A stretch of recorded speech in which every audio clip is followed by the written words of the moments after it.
What's going on, everyone? Episode 50 of season 2 of the Third and 10 podcast is live. What's going on? I'm Nate, joined by my co-host, as always, Brian Germinaro.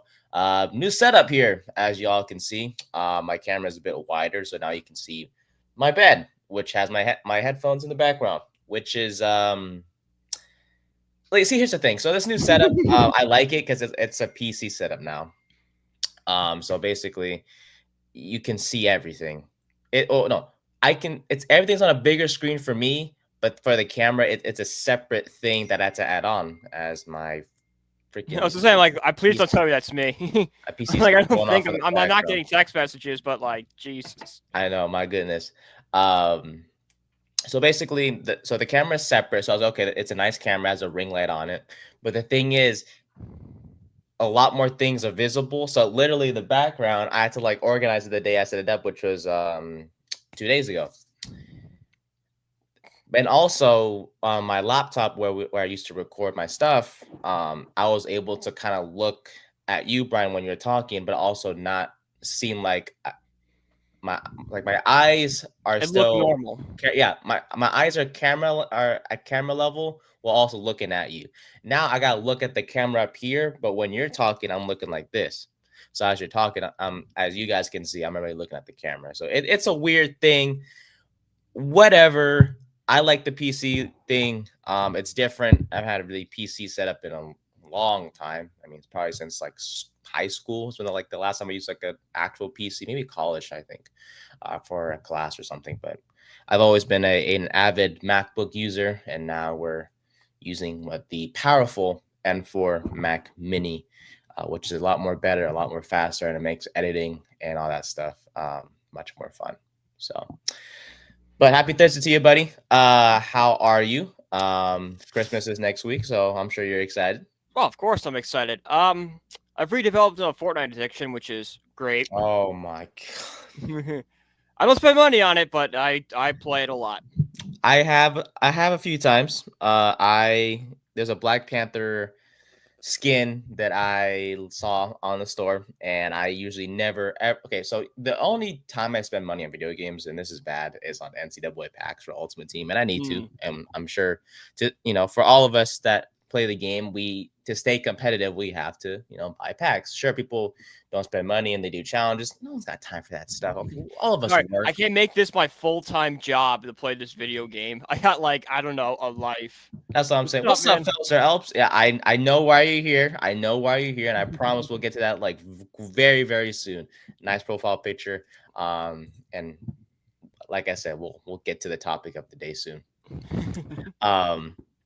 But yeah, you derailed the show with a new camera and Fortnite. Exactly. No, but yeah. So I lost my train of thought. We were talking about God, Black Panther and Fortnite. Yeah, Fortnite. Yeah, there we go. Thank you.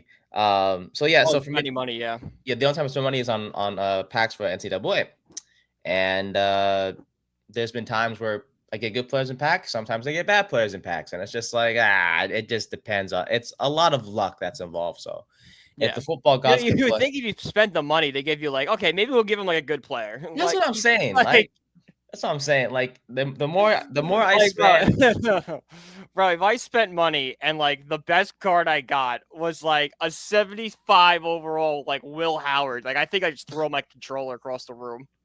I think the best card I pulled so far is a 95 overall Isaiah Bond, the receiver from Texas. See, that'd be fun. But you pull UConn starting quarterback and you want to jump off a building. Trust me, there's been a lot of bad cards. It's crazy how at the beginning of the season when the game first came out, when you open packs, okay, if you get a 90 overall, that's top tier level. Now if you pull a 90, it's trash. Because everyone is getting 94, 95, 96s. It's very, we're very picky now. It's to the point where I feel ungrateful because when I pull a 93 overall, it's this sucks because everyone on my team is a 94, 95. I need upgrades, man. So overall, I think Diamond Dynasty had the best one for that because they had the player collection, so you could just go in and you could buy off the market. There's a market you could buy cards off. So you just eat. So you played a game, you got the stubs, and you just went to the market and bought a player for like 95 stubs. Like, all right, I got an 85 overall and just slowly built from there. So like the auction house, basically. It's pretty much the auction house, but like Gotcha. instead of like you being on an auction, you're like, okay, 95, I'm buying that. Gotcha. Yeah, I mean, I guess obviously NCAA also has an auction house, but it's like I generally have coins to spend anyways because I usually burn my coins on like one card that I really, really need that I can't get in packs. So, but hey, it's part of the game. It's part of the game. So it is what it is. There's also a team in the NFL that spent a lot of money on a certain player, and that hasn't worked out very much. That's the Atlanta Falcons with Kirk Cousins. Look, I know when the Falcons drafted Michael Penix Jr. with the 8th overall pick, there's a lot of criticism. Let's be honest, they needed a pass rusher more than anything. And Dallas Turner was sitting right there. Yeah, they was sitting right there. And everyone was like, okay, why the Falcons drafted a quarterback? Like, he's a guy was like a second round talent. Why draft him? Well, I tell you, he's now the QB1 for the Falcons after everything was said and done, which is crazy to say. I mean, Cousins played well for like. I'm not lagging, am I? No, you're good. Okay, gosh, making sure. This setup is scaring me because I'm just like, I'm scared that like it's lagging now. I'm just like, no, because if there's one wrong move with this PC, it is gone. Like, I'm telling you, I need everything to be perfect and make sure it works. So please let me know if anything lags. Yep. But for the Falcons, Kirk Cousins played well to start the year. I mean, he was throwing dots. He had Mooney and not Kyle. Did a comeback win against Philly where he pulled off like the perfect 1 minute drill. Oh yeah, that was on the road in Philadelphia. Like, that's impressive. Like, that's when we knew. I was okay. Maybe Kirk Cousins isn't washed after all, right? And he was hitting, guys like Drake London, Mooney. He had Bijan in the backfield, Tyler Algier at times, being a running back too at certain moments. Everything was going well in Atlanta offensively, and then all of a sudden it was like Cousins started to struggle. I mean, he was throwing interceptions after interceptions recently. I think like the last 5 games they lost. Regressed in like a 5-week span. He went from like the Kirk Cousins we know to, this is what we expected in like year 3 of the contract. Oh yeah, 100%. So now with Atlanta, as the Kirk Cousins' bad games kept occurring, everyone was like, we have Michael Penix. Maybe that move wasn't that bad. After, I'm sure a lot of people still criticizing the Falcons. It's not that the move is bad. It's that the way they went about the quarterback situation was wrong. Because, like, if you knew that you were going to draft the quarterback, why are you signing Kirk Cousins to that contract? Like, I get you want to do the Green Bay model and that, like, Penix needed time to sit, but he doesn't need 4 years to sit back there. Like, 100%. Go out and sign, like, Jameis Winston, put that money to a pass rusher, and then draft Michael Penix. Then it's a much better way to spend your assets because now you're going to have, if you cut Cousins, a $65 million dead cap hit on you.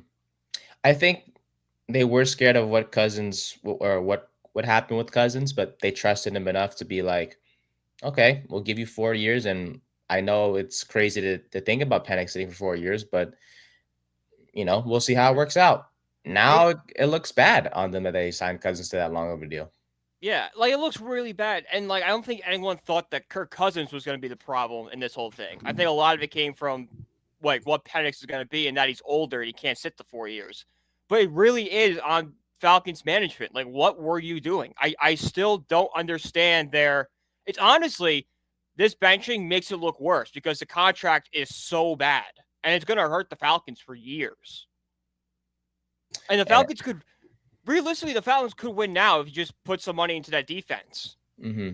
Like, I don't know. Maybe instead of giving Kirk Cousins $180 million, you do a sign-and trade to get, I don't know, Brian Burns. Like, I don't think Carolina would trade in division, but it's at least worth a shot. Yeah, so when they signed Cousins to a 4-year, $180 million deal in March, $100 million is guaranteed, by the way. Yeah, so that's a lot. That's a lot of money for a guy that, at this point in time, played 15 games. Yeah, 14. Yeah, basically 14 games. Yeah, Mm-hmm. 14 games. Yeah, these past 5 games, 9 interceptions, 1 touchdown. Falcons are now 7-7 after what was a great start to the year at Cousins six made and three. $7.1 million per game this year. Freaking If that's like what it ends up being, like it's just a 1 year thing. Mm-hmm. Because you can't pay a backup quarterback all that money to sit on the bench. You just Yeah, can't. yeah, 100%. It was just insane how much money they spent, and then they didn't even tell him Cousins like, hey, we're gonna go out there and get your Yeah. get your replacement. It's like, okay, then why sign? First off, why sign me to this big deal? Do you not trust Mm-hmm. me?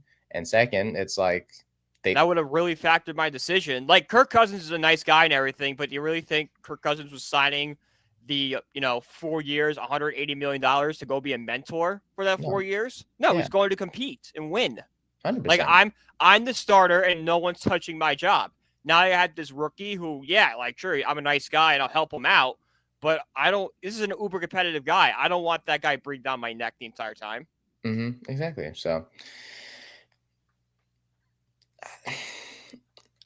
yeah, can't even say the decision to get Penix doesn't look as bad now. No, So he's now their QB1 now. no. The thing is, Like I said, the problem was never Penix. It was just how the Falcons went about it was the problem. and I think for me it was just like and as for a lot of us, they could have used that draft pick somewhere else. Yeah. But at the end of the day, hindsight's 2020, and now they look like the smartest people in the world for getting Michael Penix. Yeah.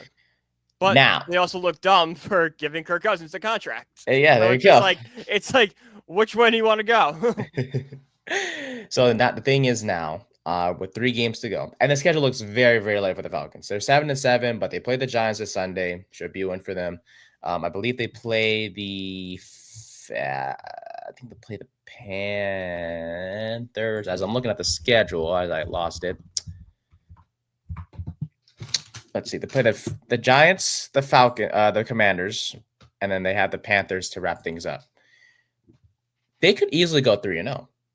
Oh yeah. So, but what are your thoughts on Penix officially being QB1?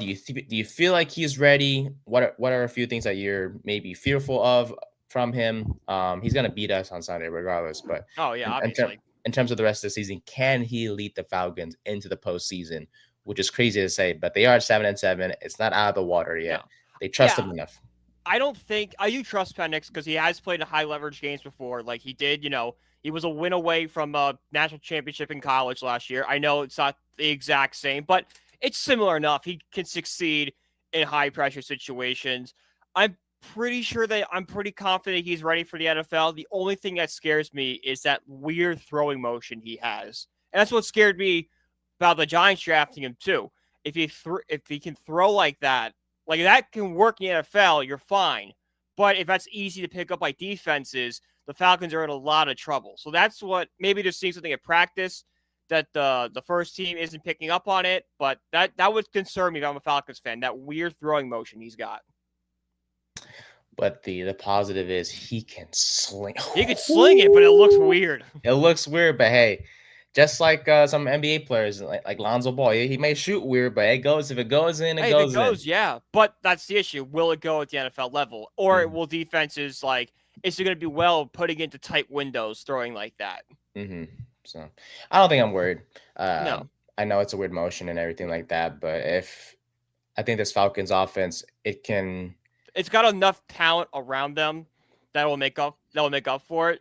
And their schedule is so easy coming out. Like they play the Giants and Panthers. Their only competition will be the Commanders on Sunday Night Football. Yeah, and if they can beat them, they'll finish the season 10-7. Yeah, exactly. In terms of I know the Panthers will be competitive because Bryce Young has played pretty well the past couple weeks, but the Falcons would be pretty. The Falcons go in that game at 5-point favorites. They'll be pretty favorite in that game. Yeah. Thing is that they can't afford the Falcons to lose more than 2 games, otherwise they're out of the playoffs. Yeah. So first order of business for Penix, beat the Giants at home.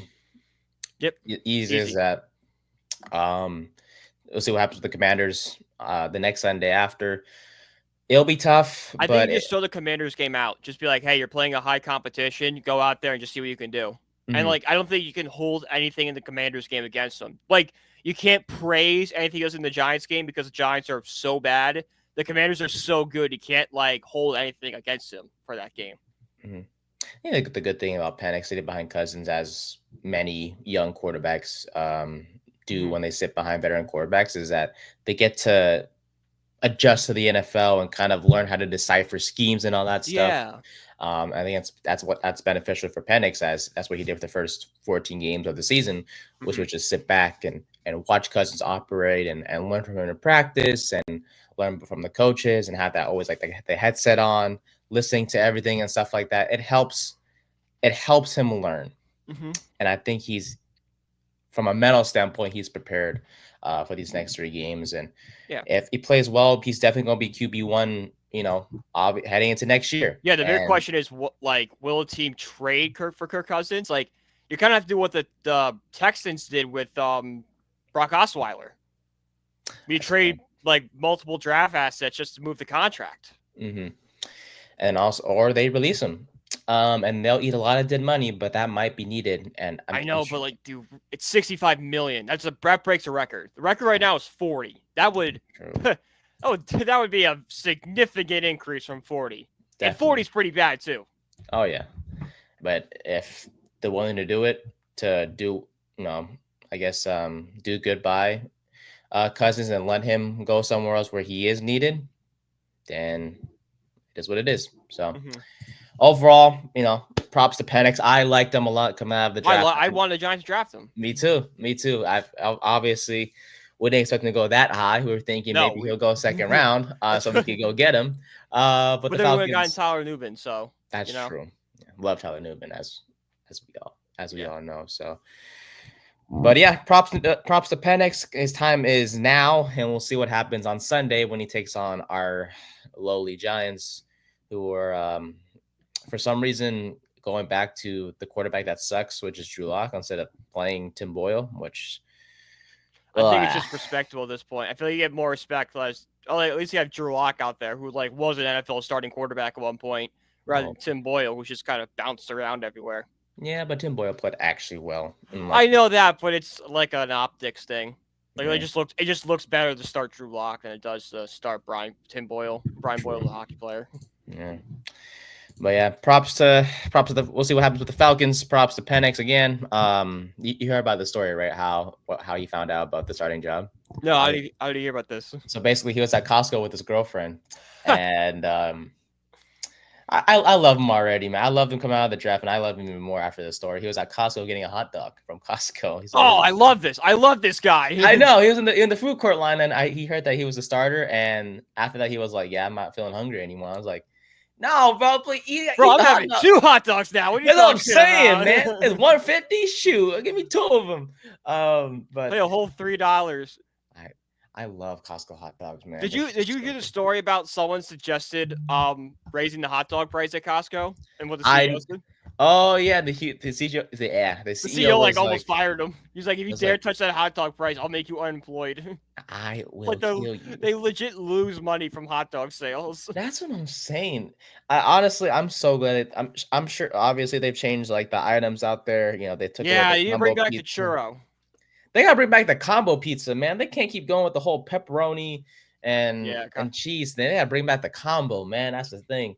But in high school, actually, one time, speaking of Costco pizza, we actually snuck out and got Costco pizza. Brought it back into school. Why'd you need to see? Oh, you couldn't just leave school and get it and come back? We weren't allowed to leave school. We were allowed to leave school grounds. Oh, strict people around there, man. Yeah. So it was me and my buddy at a learning lab, and it just snuck out. Okay. We were like, "Can we go to the bathroom?" and just walked out the front door. Get that pizza and come home back. The pizza, and we were having, it was lunch period, so like it was like A lunch, B lunch, C lunch. A lunch, we were in study hall, so we took B lunch. So A lunch, we snuck out. We came back in time for our lunch to start, and we went upstairs and gave our teacher the extra slice. She's like, I don't want to know how you boys got this, but thank you. Like, thank you very much. She's just more just grateful that the fact that y'all went to go pizza and She offered. was, I mean, we were pretty good. Like, that was like the one bad thing we did. So she's like, "Am I really gonna get these kids in trouble for getting a pizza?" Yeah, and they gave me some, so it's Yeah, like, like not only did they get pizza, I got pizza. Like, if they keep sneaking out, they might keep bringing me food. yeah, see, It's not a bad deal. it's a win-win for everyone. There's one team that's not winning. Nope. Wow, I Remember tell when you. Jets fans thought they're going to the Super Bowl? Yeah, I remember that. Now they have three big issues, and we'll start with the more serious one, and that's their whole Aaron Rodgers situation. His future in New York is very murky at the moment. He sat down. I mean, he actually had a few interviews recently, especially on the Pat McAfee show. And one Well, of he's the on there weekly, so yeah, and one of the things he talked about was, if he comes back, is he willing to mentor a quarterback? And there were times where in Green Bay, when they drafted Jordan Love, where a lot of us questions like, hey, is he even willing to mentor Jordan Love when he was in Green Bay? Like when it Brett didn't Favre, seem like he was. yeah, when Brett Favre was the starting quarterback in Green Bay and Rodgers got drafted, there was, of course, some tension. And I don't Some think tension. I think there's still tension to this day. between the two of them, but yeah, Yeah. so Bro, because Aaron Rodgers called Brett Favre grandpa. and since That was the first impression. Hey, I'm Brett. What's up, grandpa? Like, that's funny, but what? You don't say like that. Imagine your first day of work. You meet your coworker who's older than you, and they say hello, and you go, "What's up, grandpa?" it's like, what's cooking, Grandpa? Yeah. You're old, mom, take your job.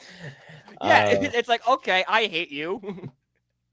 so, but in terms of mentoring, it isn't. I don't think Favre had any issues mentoring Rodgers. Like, of course, he's on to the starting job. Favre did for a little Yeah. bit, but then once Rodgers was ready, he was ready to go. Well, it was Um, only what two couple seasons, years, a couple years, I think. three seasons, because Mm, Rodgers was drafted in 05. Favre started until 2000. His last throw was the championship game against us. So yeah, he went to the Jets in 08. Yep. So 2 years behind Favre. gotcha. Okay. So when Love came to Green Bay, everyone was like, okay, is Favre going to mentor him and teach him the ropes and all that stuff? There were times where it didn't look like he was interested because it's like, Rodgers was thinking, okay, they'll give me some weapons. Well, Dude, that was the year the Packers desperately needed a wide receiver, and they just went quarterback. And I was like, what the hell? it's like, give me some help, man. Give me a first round receiver for once, and they didn't. Every year they didn't draft the receiver in the first round. It just got funnier and funnier and funnier. So It's like there's no way they're gonna do it again. Oh my god, they did it again. they got a defensive player again. Like, what do you mean? This How makes many no safeties sense. do people need? So, but now, All of ours aren't working. Then stop drafting them. so with the situation now with the Jets, it's clear that Rodgers may not have in himself anymore. Now, the past few games, he has played really well. He's looked like the Aaron Rodgers of old, throwing touchdowns and not throwing as many turnovers or interceptions, I should say. But his future still looks murky because from the beginning of the season till the past few games, it hasn't looked great for him, right? No. So when asked about, hey, if they draft a quarterback, which is more than likely if they tank out the rest of the year. Now, if who they'll draft, I don't know. They still have Jordan I don't know. A Travis. lot of quarterbacks are going back to college right now. That is A true. lot of the guys that like could fit the Jets, like not you missed out on Cam Ward and Shedeur Sanders. You were kind of banking on Drew Aller or Garrett Nussmeier, and they're both gone. Yeah. So it's what you're gonna reach on Jackson Dart? Ew. He's not. I got a very bad. love-hate relationship with Jackson Dart. I think he'd be a good backup in this league, nothing else. Really? I think he'd be like a Tim Boyle would be a really good comparison, where he just bounces around from team to team. I saw a tweet though about Jackson Dart where if the Giants win a game or two, and we can't win. I do know the tweet you're talking about. A fan with a mic, he said it. Yeah, I did talk to him about this. I'm like, is it bad? There's like a 25% chance this happens. He goes, it's more than 25%. And that it being more than 25% is partly sort of due to the fact that the Giants are not known for drafting quarterbacks of the of the minority. Yeah. We'll just say that politely. But here's the thing, and we'll get back to the Jets in just a second. For those of you who are unaware, the tweet was like, if the Giants win one game, they'll keep everybody. They'll draft Jackson Dart 5th. And then Joe Shane and Brian Dale will get fired next year. And then Jackson Dart will have like an average season. And like maybe we could fix it's basically just explaining that Jackson Dart would be Daniel Jones 2.0. It's like, wait a minute, this might actually happen. And the thing is, it's like we can't win. Because the race for the number one, and matter of fact, for the number 1, number 2 pick, is just so tight to the point where it's like you win one. So the Giants have the Falcons, they have the Colts, and they have the Eagles. It's to the point where I'm hoping the Eagles have their starters playing Week 18, so they lose. They lose a game. I think the Eagles' backups could beat us. I think Kenny Pickett could put a show on against us. They could put on a show, but I would rather not take that risk and just be like, all right, let's see Jalen Hurts and Saquon and let's everyone. Let's be 17-point underdogs again. Yes, if that's the case, I will be content. I will say that. But yeah, the Giants need to keep on losing, man. I know it sucks. I know it hurts, and then no pun intended there. But it's just like, if we want to get our guy at QB, and I know it hurts for Shane, it hurts for Dable to like go out during the press conferences every week and be like, yeah, we just gotta play better. Yeah. You can't. You win one game. It's like you win. If you beat the Falcons on Sunday, how happy is everyone going to be? Everyone's going to be like, no, the Giants won. There goes the only pick. Win that would make me happy would be if they beat the Colts week 17. Because we didn't lose every single home game at that point. And we'd be the only team ever to go 0-9 at home. That's what I'm trying to avoid. So if that could happen, great. If not, first overall pick will really, really make me not care. If we win against the Colts, I'm hoping that everyone else, including the Raiders, the Jags, the Patriots, also win. The chances of that happening, very low. But if we want to win at home, that's what has to happen as well in order to still keep that race for the number 1 overall pick. But back to the Jets thing. When asked about mentoring a quarterback in 2025, Rodgers does not mind whatsoever, which is new because, the ayahuasca's working. It's changing how he feels. But Rodgers was quoted saying, when they drafted Jordan Love in Green Bay, I felt I was one bad stretch away from being benched, and I won MVP a couple of years, so that's the way the league is. You have to prove you can play every week and through stretch. So if the Jets asked me back and they drafted a guy, I mentor the heck out of him. And if I was playing, and I try to play as well as I could to keep him off the bench. Rodgers was 36 years old when they drafted Love in the first round. And then as we saw Rodgers win MVP in 2020 and 2021, he was replaced by Jordan Love in 2023, which was when the Jets signed Rodgers, and then he went down with that injury 4 plays into that 2023 season. It's the biggest what if in Jets history. What if Rodgers and Terry's is like? Because I don't think they won a Super Bowl, but they definitely are a lot better that season than they were. Mm-hmm. So in terms of what his plans are, so after the season ends, I should say Rodgers will take the off season off a little bit and see what the future holds, and that's kind of scary. We're not doing this again, are we? We're not gonna go to another off season where Aaron Rodgers is sitting in a dark closet somewhere where you don't know if he's gonna play football again. I can't do that again. I can't do it, Rodgers. This is your decision. When the season ends, you have to the Super Bowl. If you don't make the decision by then, shut up.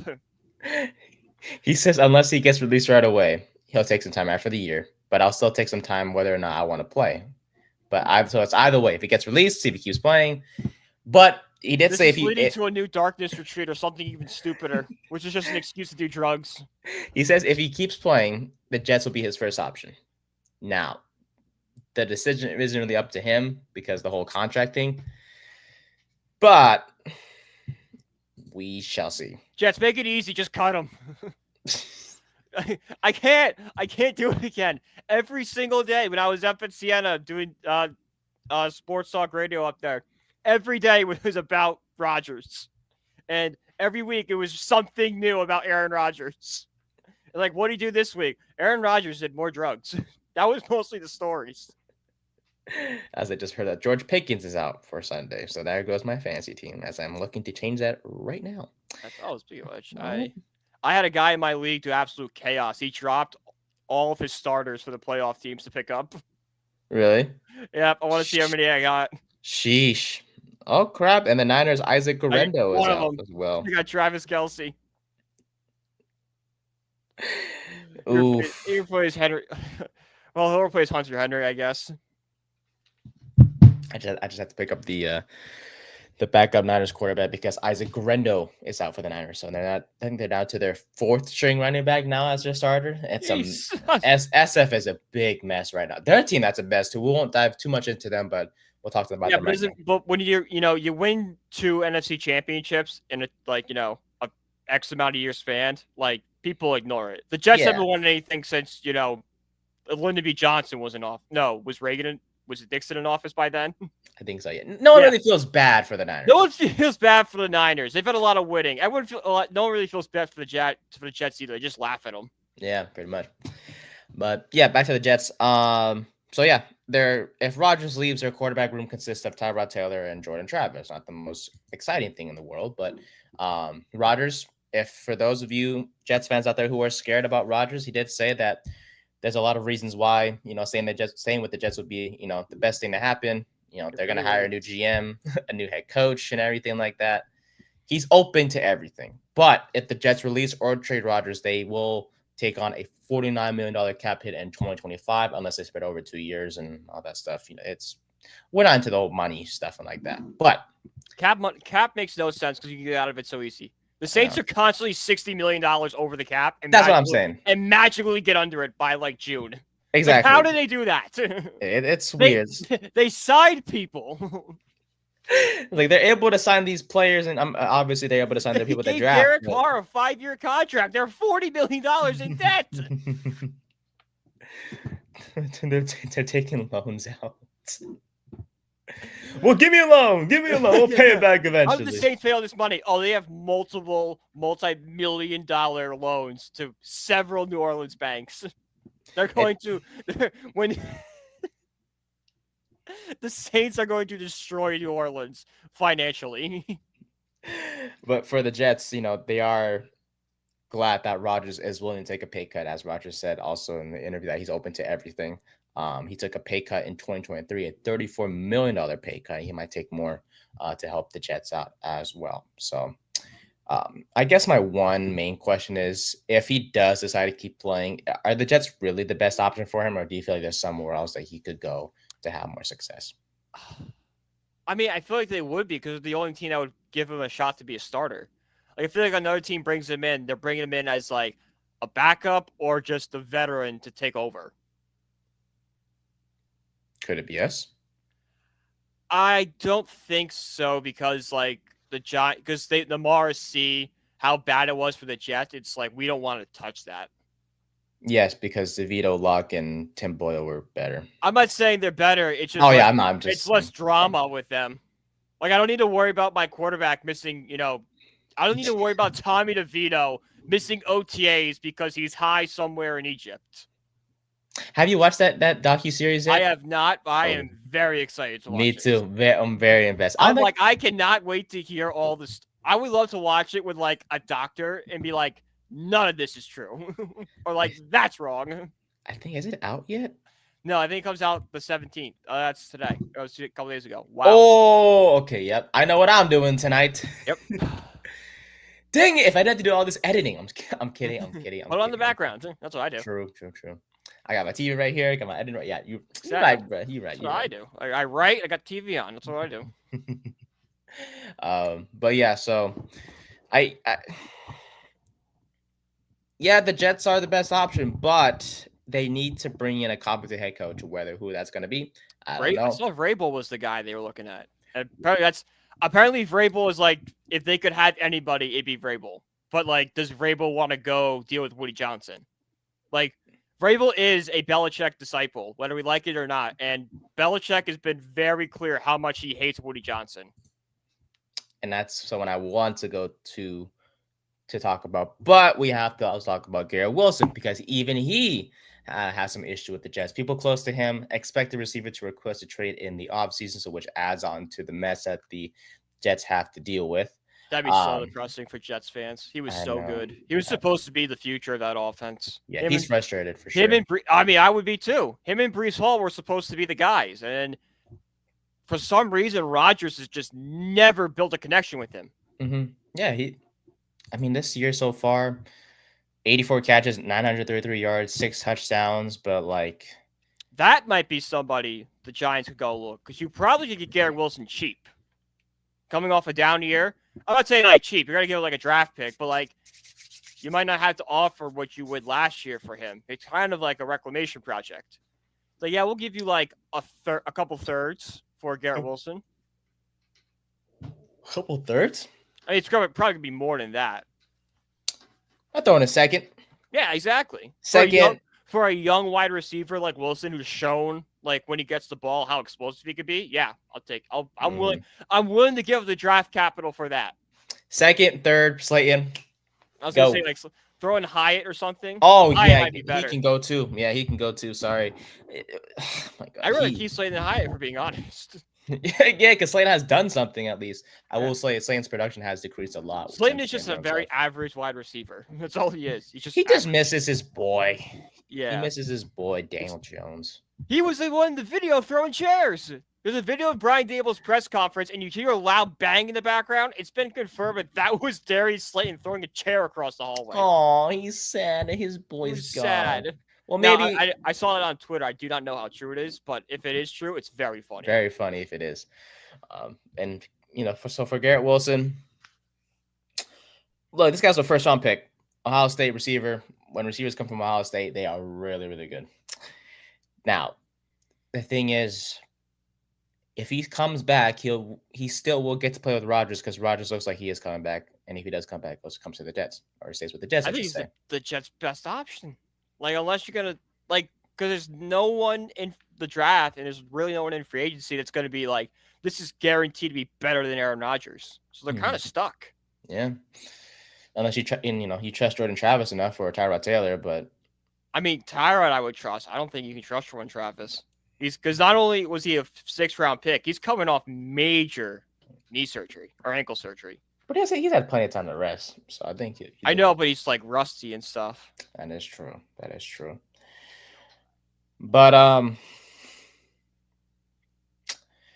yeah, just a mess right now with the Jets, and if you're just describing the last since 1970 what the Jets were, a mess. Yeah, but now it's like a lot more. It looks worse, it seems like, because it's just from the quarterback to your. It looks worse because it seemed like the Jets had finally made the right moves, and they just turns out weren't. Yeah, like that issues now with their QB1 and receiver. Well, one of the top receivers, I say, because Devontae Adams is kind of the receiver number 1 now. And then now, we'll kind of look past the Garrett Wilson part. I didn't want to bring that up. It was like a small part I wanted to bring up because the biggest issue I had with the Jets was their owner, Woody Johnson, who is arguably the worst owner in sports. You've just described the Jets since Woody Johnson's taken over. My biggest problem is Woody Johnson. Yeah, but it's the most recent thing that came out, and I think this is confirmed to be true. Okay. I thought it had to do with just like, they didn't really like the player in terms of not trading for Jerry Jeudy. Yeah. It involved Madden ratings. No. Which is really no way. You didn't hear about this? No, I did not. This is my no way. You ready for this? Okay. No way. Hang on. No. If this story if going where I think it's going, did that moron use Madden ratings to decline that trade? Yes. That's the stupidest thing I've ever heard in my life. Oh my ever. Do you mean the Madden ratings the internet constantly makes fun of for how wrong they are? He used those? Like, I get it. It's a lot easier in video games to build teams, especially NHL, when it just based off overall. But guess what? That's why it's a video game. It's not real life. You know, I play a great shooter in Fortnite, but you know what I'm not in real life? A great shooter. So, this is confirmed. This was confirmed. Oh, gee. Oh, my God. Not The Athletic. Confirmed. Oh, my God. All right, rush this. Woody Johnson decided to do his own research. I'll read a few bits from this article from the New York Times, The Athletic. His own research. Go to Pro Football Reference. The New York Jets owner was at his house in Palm Beach, Florida last February, discussing potential offseason acquisitions with team makers as they watched game tape. Jerry Jeudy flashed on the screen. A few weeks later, Douglas and his Broncos counterpart, George Patton, were deep in negotiations that would have sent... That's a very famous U.S. general. George Patton, I don't know what I say. Great movie. Everyone ever seen it. It's 3 hours long. It's a great movie. Jeez. 3 hours? It's 3 hours. I think the last 3 hour movie I watched was like the Endgame. Endgame, that's yeah. at 6 years. No, Oppenheimer was the last 3 hour movie I watched. I haven't seen that one. I've seen Barbie, though. Barbie, yeah. I saw them the same day. Did Barbie Oppenheimer back to back. A lot of fun. Do you like Barbie? Was it good to you? I thought it was all right. Yeah. Some cringe parts, but... There was cringe parts. I think it was overhyped. Like, there was a lot of hype on, like, this is going to be the funniest movie yet. It's going to redefine comedy. And I went in there, I'm like, yeah, there were funny parts, but, like, it really wasn't anything I hadn't seen before. Millie Neighbors was questionable? Neighbors been questionable all week. For the past 3 weeks, he's been questionable. Yeah. Keep on losing, boys. All right. So a few weeks later, Douglas... ratings and me being absolutely dumbfounded by how stupid. This guy was the ambassador to the UK at one point? What was he telling England? I can't do it. Douglas and Penn were deep in negotiations that were a trade that would send Jeudy to the Jets and given Rodgers another playmaker. The Broncos felt a deal was near, then abruptly it fell apart, and Denver could not believe the reason why. And for all of us that heard about the story, we couldn't believe it either. Douglas told the Broncos that Johnson did not want to make the trade because the owner felt Jerry Jeudy's player rating in Madden NFL, the popular video game, was not high enough. The Broncos ultimately traded receiver to the Cleveland Browns, and last Sunday, Jeudy crossed the 1,000-yard receiving mark. If I'm Joe Douglas, I would have quit on the spot and punched Woody Johnson in the face. Jerry Jeudy I mean, like, you just disrespected my entire life's work. Go F yourself. I think Jeudy was like 75 overall, and they were like, nope. No, thank you, sir. Oh my god, that is terrible, bro. This is an apology to every Jets fan ever. I'm so sorry you have to deal with this person.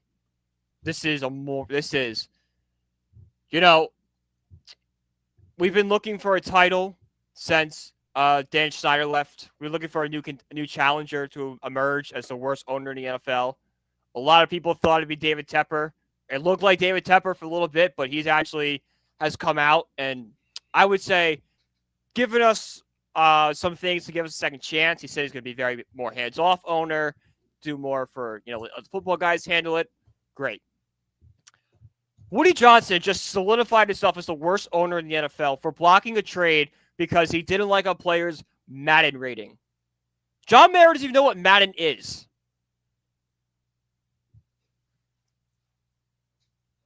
Well, it gets worse. What do you mean? How could it get worse? Ahead of the Giants-Jets preseason finale in 2019, an administrative assistant popped into the team's coaching office to make an announcement to then Adam Gase, which is the head coach. Oh, yeah, that was another great chapter in Woody Johnson's career. He brought Adam Gase in. How long did it take for Adam Gase to embarrass us? We didn't even get through the opening press conference. He looked high as fudge. He was fun. The eyeballs. Oh, it was terrible. I'm like, at that moment, like, everyone knew, like, this is a weird hire. It's like, oh, this is going to be a bad hire. Got it. Woody Johnson was, as Brian, you mentioned, was serving as the U.S. ambassador to the UK in the Trump administration, was temporarily returning from London. And Trump better not put it back in the UK after this one. An assistant said everyone should refer to Johnson as Mr. Ambassador. What an absolute loser. Even the current Jets, people in the Jets organization have issues. One current executive says, quote, Woody is just acting on instinct. With Woody, it's like, I'm right, prove me wrong. You just don't know what to expect. And when he's wrong. We just did. Jerry Jeudy has a 1,000-yard season. Wrong. And the thing is, like, and I'm just saying my thoughts now. If he's wrong on things, no one's gonna hold him accountable because he's the owner. The GM can't say anything, or else he's gonna be fired. He could just find someone to take the blame for him. Like, oh, this decision was bad. That was all Joe Douglas. That wasn't me. That wasn't me. Like I had to say, but he's the one making decisions. Like whatever. It's the song. Wasn't me. Call me like counter. Wasn't me. That's Woody Johnson.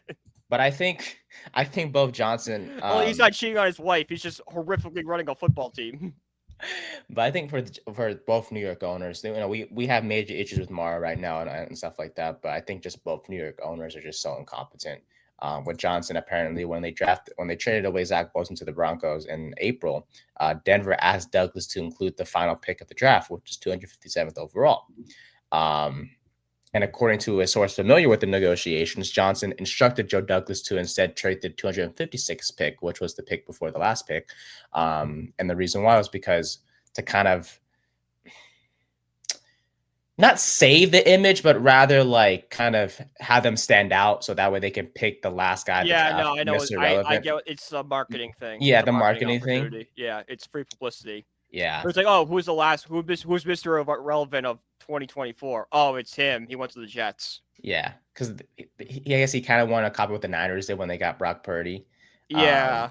I mean, I get it. I still think it's stupid, but that one isn't as bad as the rest. Yeah, it looks bad now. Like, the Broncos. It looks bad, but it's just like okay, like that's Yeah.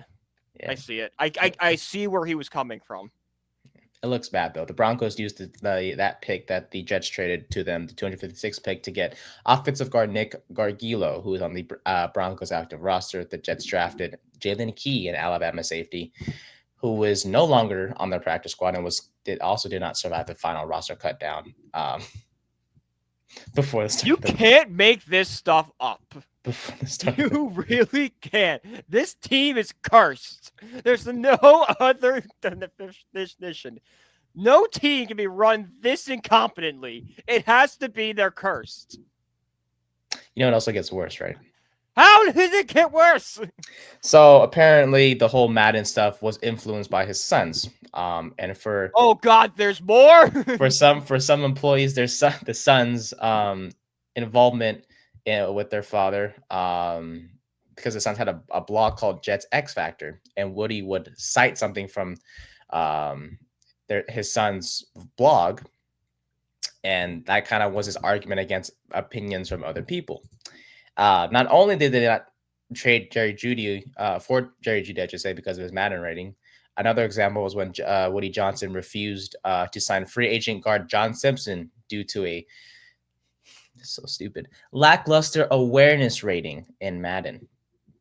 He can't keep doing. No, they don't know what that means. That means nothing. They pushed back on it. I should clarify. They pushed back on it, but I think Joe Douglas was like, no. They signed. No, not only are you now using the overall, you're now using the individual overall by people. Those people do not. That means nothing.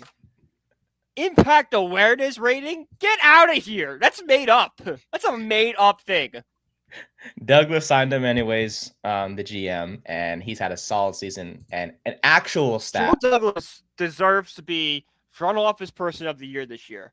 We're actually making the Jets semi-competent, actually making the Jets have a competitive roster. His entire thing, when his boss is making suggestions because his son likes to play Madden. Like, the fact, if this guy was like in New England or like in a company-run organization, he would build a dynasty. Somebody needs to give Joe Douglas another chance. I hope he does, because it wasn't his fault with the Jets. And Robert Saleh, same thing for Robert Saleh. It was not his fault with the Jets. I bet he's smiling right now looking at the. Matter of fact, he's having fun with in Green Bay with Matt LaFleur. As the I think it's called assistant, but also just he's like an advisor, right? Special advisor. Yeah. Exactly. That's what a lot of these guys do. That's what Joe Judge is doing in Ole Miss. Yeah. I wonder how he's doing. People praise him for Jackson Dart. It's like look at Joe Judge Super Jackson's arc. He's great. I'm like, did I want to see what he did with Daniel Jones and Mac Jones? Like, if he comes to the Giants, it's gonna be a whole mess. Jackson Dart, but it'll be full circle per se. Would be like just like Joe Judge's last FU to this organization. The Jets did sign Simpson anyways, and he had a solid season, and Pro Football Focus has him as the 8th best guard in the NFL. So that's why do not trust Madden, folks. Yeah, don't trust the video game. It doesn't work. The game that's constantly talked about how this is the worst thing ever. And it's not just the signing or not signing of players that have made Woody Johnson's tenure as the owner very bad. In 20, it gets not that it gets worse, but it's just it adds on to the list of things that are bad. What was this guy telling England? In 2022, what was he telling England? I need transcripts. I need to know. England's kind of important to the United States. In 2022, I don't know much about politics, but I know like it's them in Canada. They're important. And we got this moron being our like the voice of America for England. It's like, can we pick anyone else? Like, I think my dog's available. If we have a war between the U.S. and England, it's Johnson's fault. It's 100%. It's Johnson's fault. Why do United States relations break down with their closest ally? Oh, they sent Woody. Never mind. Just that's it. That's all you need to know. That's all we need to know. Oh, the guy that ran the Jets to the ground. It's like, got it. In 2022, when Mike White played through broken ribs in a late season game against the Seahawks with postseason hopes on the line, he played really bad. The Jets lost. They were eliminated from playoff contention, and Mike White was frustrated. Right, as when you lose, you're frustrated. He threw his helmet onto the locker room floor. Fine. Yeah, it's frustrating. Guess who else was in there? Woody Johnson. Said, quote, "You should throw your helmet. You effing suck. You go out there and play, Woody." The team's spokesperson said, "You suck. You have a 60 overall in Madden." Johnson did apologize to the quarterback, who declined to comment on this story. There's another incident that happened where in the Week 17 loss last year to the Cleveland Browns, multiple players said they heard Johnson's sons loudly disparaging certain Jets players. I mean, I'm okay with that one. On Halloween night this year, the Jets won their first game since Salas firing 4 weeks earlier. It was a significant moment. Aaron Rodgers about that. They killed the Texans. Rodgers walked into the locker room with the game ball in hand, expected that he would give the game ball to Jeff Ulbrich, the current interim head coach. Yeah. But before Rodgers could speak, Woody Johnson took another game ball and awarded it to Garrett Wilson in a profanity-laced exclamation, which the owner's son later posted to Instagram. Woody Johnson then gave Ulbrich the ball Rodgers had been holding. Multiple players said the energy felt drained outside or in the locker room. So I'm reading a lot from the article, but I'm just going to give my own point real quick before, Brian, you have the final say.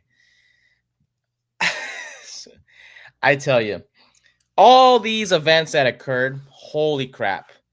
I tell you, when sometimes the best owner is the one you don't hear about. Is just the one that doesn't have a say. Like, just don't. You can have a say in stuff. That is fine. But don't be doing don't go into the locker room cussing out players. What have you done, sir? Yeah. You declined the ability to get a very, very good receiver number 3. You would have Devontae, Wilson, and Judy as 3 top weapons on that offense. Things could look a lot different right now. Instead, you decline that trade. You mean 3 1,000-yard receivers? Yeah. Who knows how this offense would have looked? Now we don't know. And now Judy's quote-unquote thriving in Cleveland. The team's obviously doing really bad right now, but 1,000-yard receiver. He's earned another contract. Oh, yeah, 100%. He's a 1,000-yard receiver, 100%. Definitely deserves another contract, and he will get one. But from not accepting trades because of Madden ratings to your your sons being involved in this picture. How old is his son? Did the article say? In 2017, the Suns were 11-9. So my God, they're high schoolers. So 18. Bro, this is literally 18 and 14 part of their It'd be agent. one thing if like the son was involved and like if like okay, Woody Johnson's like, I'm grooming you to be the next Jets owner. The kid hasn't hit puberty yet. You're listening to him. Overall, the Jets. One of the kids may never been kissed before, and you're listening to him. Like that's not saying anything against like kissing or anything. It's just that he's so young that the early milestones haven't happened yet. They're not mature. Their brains aren't fully developed yet. It's like, then we're gonna trust them with the organization. Bro, his concerns be, how am I gonna cheat on this geometry test? not who the Jets' right guard's gonna be. It's like, what do I want to have for school lunch today? Do I want to ask my parents for hot lunch, or it's like I don't. Bro, that kid does not get that kid does not get hot lunch. That kid goes to a private school and they have like a chef come in and make whatever they want for them. Yeah, so those kids are rich. Those kids have never even heard of a peanut butter and jelly. The final say on this Jets topic, my friend. Woody Johnson's an absolute moron. He's the worst owner in New York and in the National Football League. And you can say what you want about Dave Tepper. He's bad too. I don't think Dave Tepper was using Madden ratings. He used Madden ratings. I'm telling you, man. Giants. You can't invent stupid like this. You just can't make it up.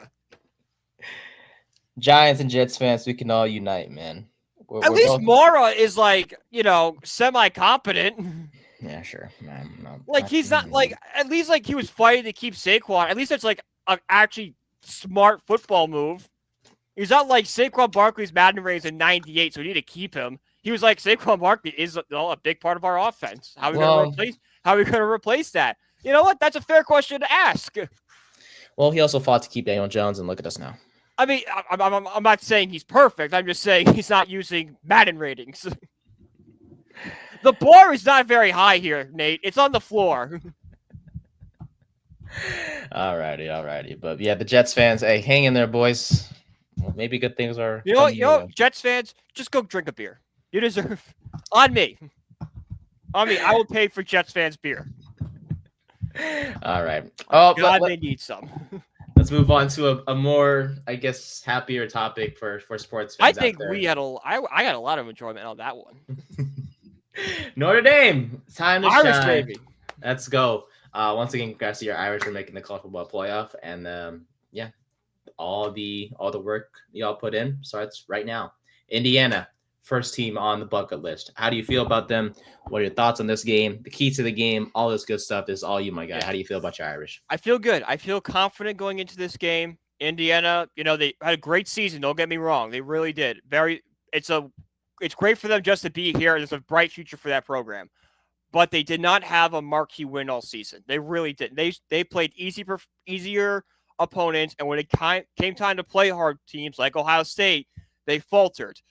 That's what we need to do here. Their quarterback does not make mistakes. He's only thrown 4 interceptions all season. This Irish secondary needs to force him to make mistakes. And in a bad weather conditions like we're going to have tomorrow, I think that's very easily achievable. So force him to make mistakes and make sure that ground game is going for the Irish like it's been going all season. Don't trust Ryler's a great quarterback. Well, Ryler's a good quarterback. Let's not say great here. But he's just not a good thrower. Lean on Price and Love and Leonard's legs to get you to the finish line. Because you could win. I think the Irish are going to win this game. I'm going to say 31-20. Okay. Yeah, I mean, from what I've seen, from what we talked about on multiple times when we had Notre Dame segments, right? The run game has always been like the key factor to the wins this year. The passing game isn't, that explosive per se, but that's where I learned, right? He has never been. It's Leonard. He doesn't have the arm talent to do it, which is weird because we all worried about. None of us were worried about our about his arm at all. We're all worried about his legs and his ankle for the ankle surgery. Now it's been flipped. The ankle's been fine. It's the arm. Yeah. Like if you told somebody Ryan Leonard had surgery, like, oh, they have arm surgery? It's like, no, ankle actually. What? So yeah, man. So Indiana hasn't really beat a good team all year. And when they played a good team, they lost to Ohio State.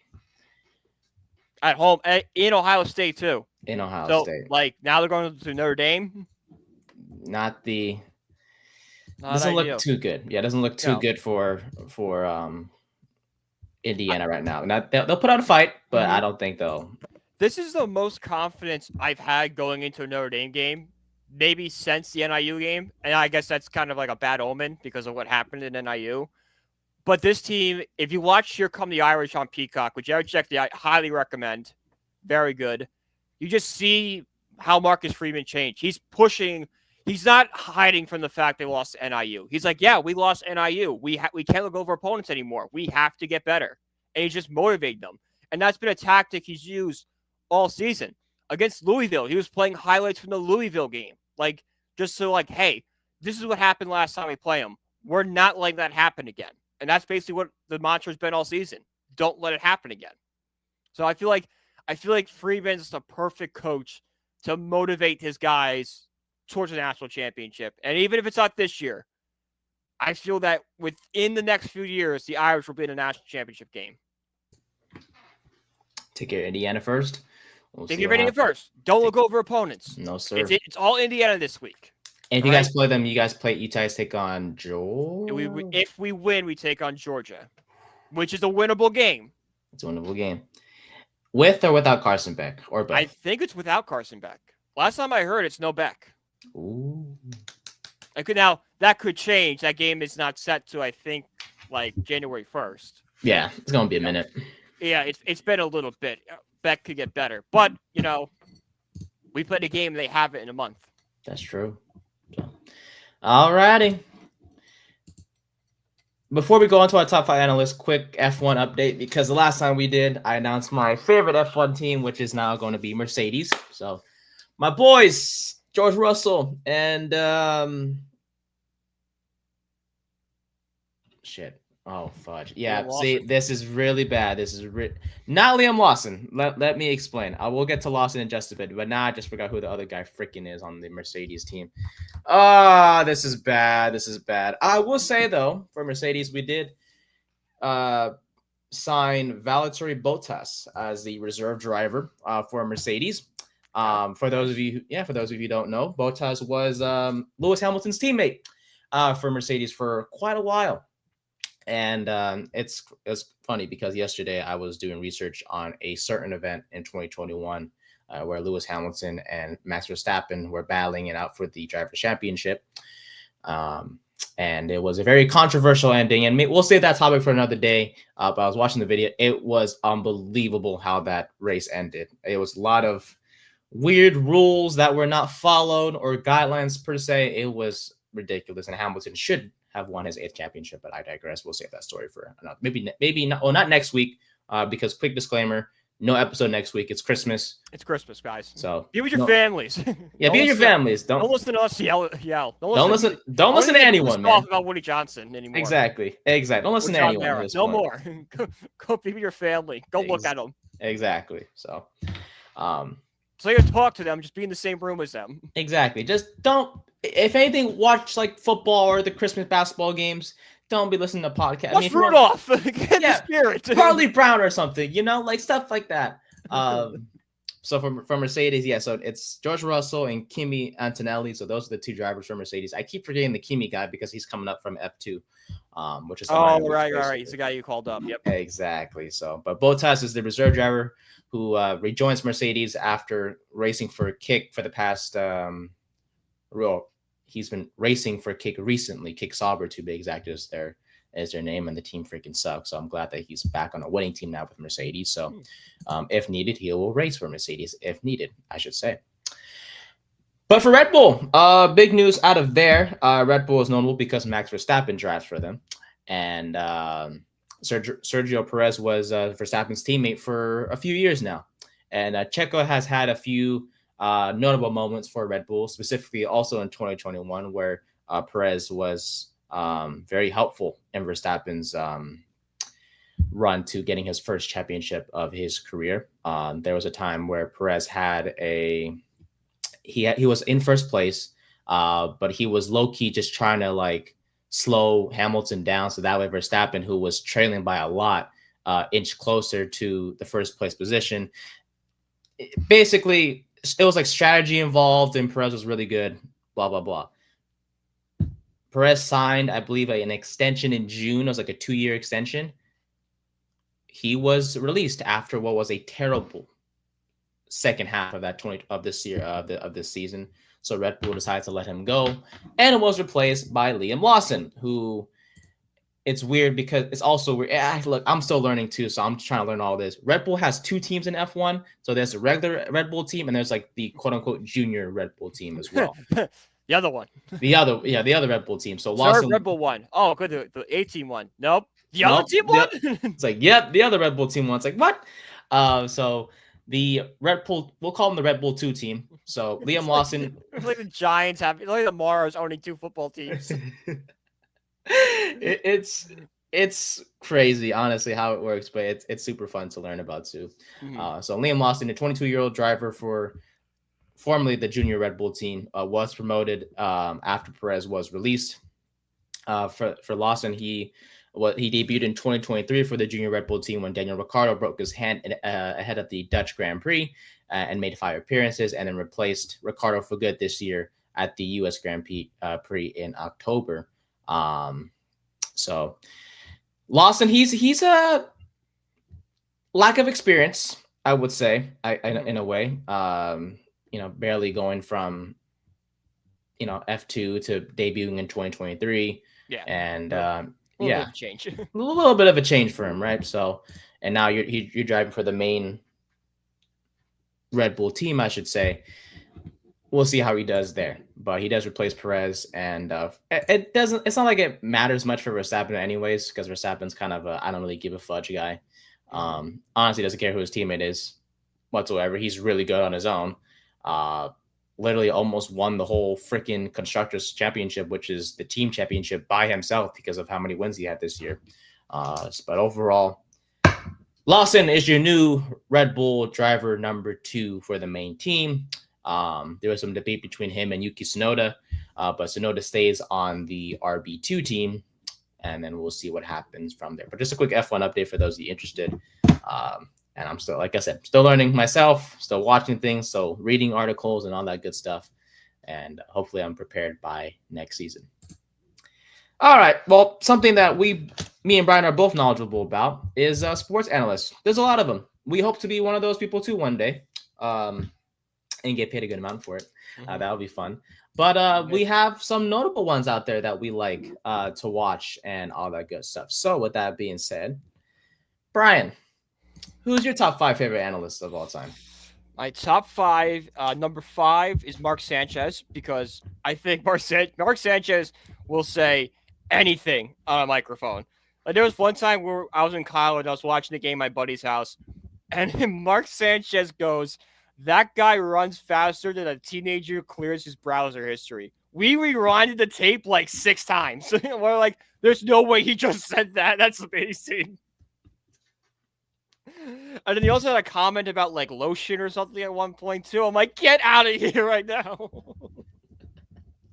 What the fuck? So I'm like, Mark Sanchez should just be like, let Mark Sanchez go. Let him say whatever he wants. Apologize later. This is incredible. It's ridiculous. Number 4, another former Jets quarterback, Greg McElroy. I just like the way he calls college games. I think he's really precise about it. Not much there. Number 3, Greg Olsen. He is by far the best NFL analyst. It's a mistake what Fox is doing to him right now. Like, nothing against Tom Brady, but you had an absolutely home run in Olsen and said he gave $300 million to Brady. That's a mistake. Olsen deserves to be the top analyst at any network. A network should just come in and back the truck up for him. He can do great things. Number 2 is Ron Darling. He's the Mets pitching analyst. He does great. If anyone watches Mets broadcast, the broadcast of Gary, Ron, and now my number 1, Keith Hernandez, is the best. Honestly, Ron and Keith are 1 and 2. I put Keith ahead of Ron because Keith is funny. Like, okay. There's a whole compilation on YouTube of like funny stuff Keith Hernandez has said. And there's like one time where Keith was like, he was like, Man, those numbers look so nice in the Mets jerseys. I've never seen them like that. And they go, Keith, those are the jerseys you used to wear. He goes, we had those? He's like, yeah. He goes, oh, I didn't notice that. Like, Keith, they played for the Mets for like 5 years. You didn't notice. So I mean, he's the best. Him with his cat Hachi, who unfortunately passes away. There's so many great stories. If you have time, just look up Keith Hernandez highlights on YouTube. You'll get hours of laughs. We had those? We had those? Yes, Keith, you had them. All right. Solid list, my friend. Long Solid list. All right. For me, number 5, he's been annoying recently, but honestly, first take isn't the same without him, Stephen A. Smith. He's a very loud character. His takes can be questionable at times, but he is knowledgeable. He knows his ball. He's a funny guy at times. He has the whole Stevens A-list on first take. He's carrying ESPN. Him and my other guy who I'll mention at number 2 in just a bit. But Stephen A., funny guy, love him. Even though he had false information on the Giants recently with the whole Giants calling ESPN, because it turns out the Giants never called ESPN about that situation. So that was a mess there. Don Bear's like, I do a lot of stupid things, but I didn't do that. But the Giants actually did something stupid. They called Bobby Skinner of Talking Giants. Oh, no. Yeah, because he had call him. Because they had basically Skinner of Talking Giants. So shout out to them, and Justin Penix, by the way. Love those two. Most notable Giants podcast that exists now ever. It's the Giants podcast. Yeah, it's so good. So good. So Skinner made a video about why the Giants should fire Joe Shane. Apparently he got a call during the podcast from a Giants executive, the media executive, saying, we don't like that video and we are no longer going to help you. All right, too bad. It's called freedom of speech, bro. And guess what? The only thing the Giants helped Talking Giants with was getting press credentials to training camp. And Skinner went off. He was like, we love training camp. You know why? Yeah. Because he said he asked us, or he said, you know why? Because training camp is the only thing that's fun about your sorry ass team. Yeah. Because hey, no one's winning, no one's losing. Every team's at 0-0. You can't find any negatives. No longer come to training camp. Oh no, I can't come to the fun part anymore. Like, oh, no more training camps, no more games. Bro, it was get out of here. It was so dumb. So yeah, add on to the Giants. You know, maybe one day. If I'm the Giants, I hear about that. I issue an apology immediately. If I was the John Maher, I would fire that executive immediately. Top 5 Giants messes of all time. On the next episode of Third and 10, how many memories does it take for Brian just logs off? Number 4 is Tony Romo. I don't know, Jim. Look, I don't know, Jim. He looks a little homie there. I loved when he began at CBS and he was so good when he started. Dude, he was so good, but now it's just a joke. Yeah, like he used to break down plays and call plays ahead of what they were and all that stuff. And I like him. I'm glad he's with Jim Nantz. I think those two work perfectly together on CBS. I don't know, Jim. I don't know. So I'll let you finish the list and I have a Tony Romo story. Bet. Number 3, I have Shannon Sharp.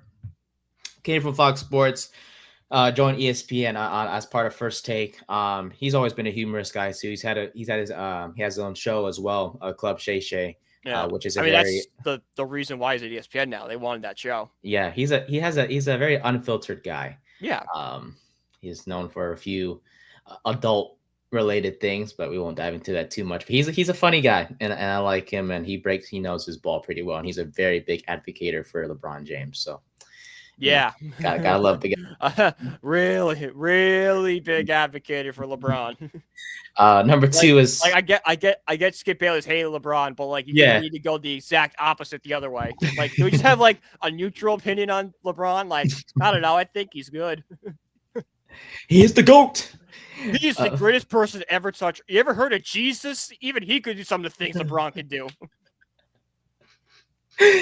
Number 2 is Pat McAfee. He's changed. I knew too it was going to be him. Yeah, he's changed ESPN. I think in a way that not as much as Stephen A, but he's made ESPN He's brought him into the 2000s. Exactly. He makes this show very watchable.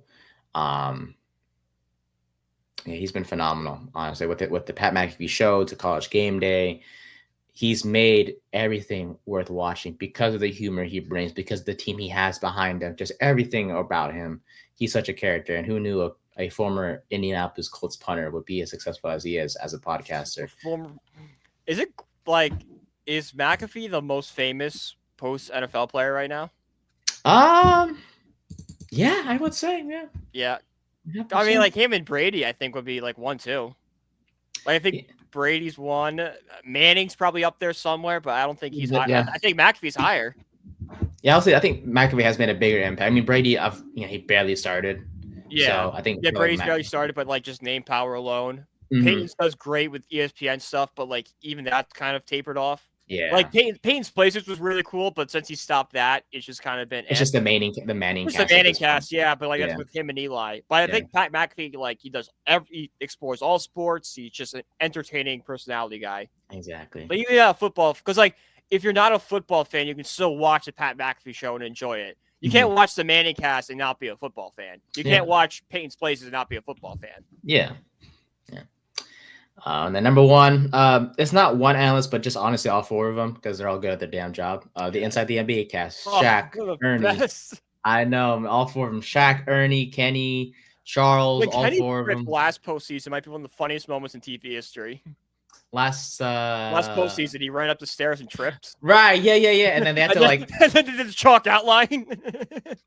And then they got him the lift too to help him get up the steps. And then they hired it derailed. I forgot what they were talking about, but they were like going to break down this player, and he tripped, and it derailed the entire segment. Like he tried to keep going, and Shaq was just laughing too hard. It's just all four of them. Like it's not like they obviously break down the NBA really well, all the games and all that stuff, but it's just like they're so funny, dude. Like every night there's always something stupid going on, and they're always like making jokes about it and all. I'm so glad the show isn't ending. I'm glad ESPN picked them up. God. That's the one good thing they actually did. ESPN. When I saw the NBA lost the TNT lost the NBA rights, I'm like, that's stupid. You're losing your best show. Mm-hmm. Your best marketing for the NBA is inside the NBA. Yeah. And the fact that viewership's going down in the NBA and overall, inside the NBA is low key. For me, I don't even watch NBA games like that. Like I watch TNT. I watch maybe the fourth quarters just so I can watch inside the NBA. The last 2 minutes because it's the most exciting part of the game, and then you go listen to what the four guys have to say. Exactly, and they go for like an hour. They talk about the games and then they have these funny segments and all that stuff. And like I said, they're all good at breaking down the game. Every sport has tried to copy them. NHL is trying to copy them. Baseball's trying to copy them.